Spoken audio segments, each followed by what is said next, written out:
Maïté Bzewchaka, je me présenterai comme une jeune femme de 25 ans, d'origine burundaise, entrepreneur, sociale et puis déterminée.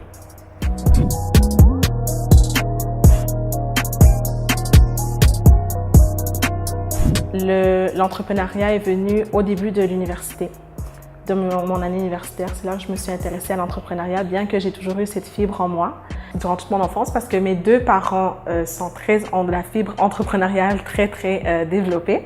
Donc, il me restait juste à trouver en quoi j'allais m'entreprendre. Par la suite, j'ai créé Maïcha et me voilà maintenant ici au Burundi pour en parler un peu plus à la population.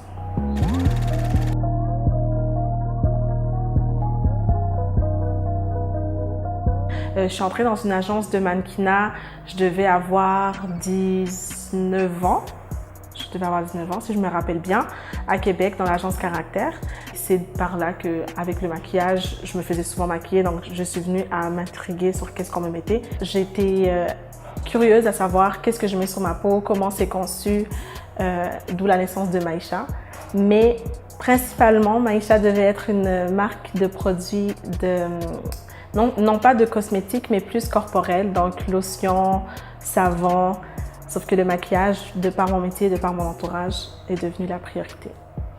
Je suis arrivée à la conception de 3 sortes de faux cils et également 8, bientôt 9 couleurs officielles de rouge à lèvres qui seront bientôt sur le site internet qui est www.maishabeautyproduct.com.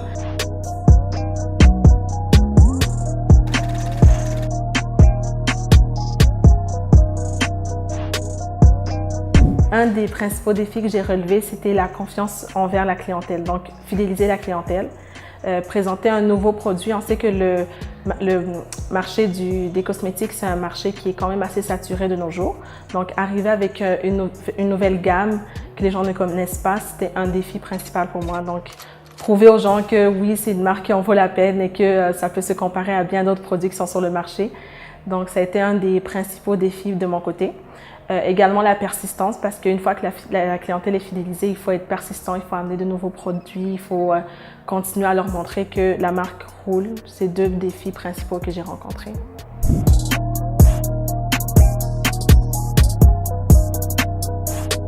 C'est que, comme c'est encore une entreprise que je peux dire une petite entreprise, je suis très à l'écoute des feedbacks de mes clientes. Donc ça, c'est une des forces que j'ai actuellement. J'ai encore la chance de jouer sur les critiques que je reçois pour améliorer le produit. C'est pas un produit qui est encore international, si je peux dire ça comme ça. Donc j'ai encore cette petite touche de pouvoir être très à l'écoute de ma clientèle et de modifier le produit selon leurs attentes. C'est une force que Maïcha profite pour l'instant.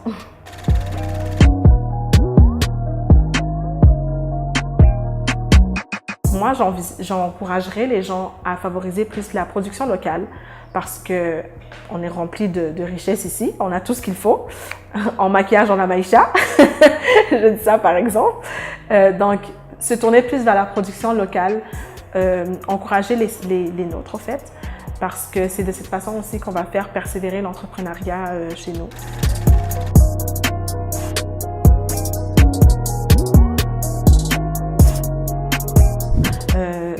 La jeune femme burundaise est une femme remplie de talent, une femme qui a ce qu'il faut pour réussir, donc il faut juste faire le pas, ne pas se freiner, croire en soi et aller de l'avant.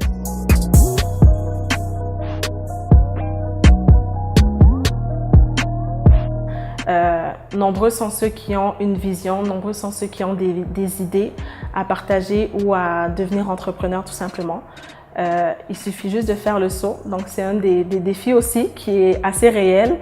Donc, c'est le conseil que je donnerais, de croire en soi et de juste foncer et de croire en son projet, en fait.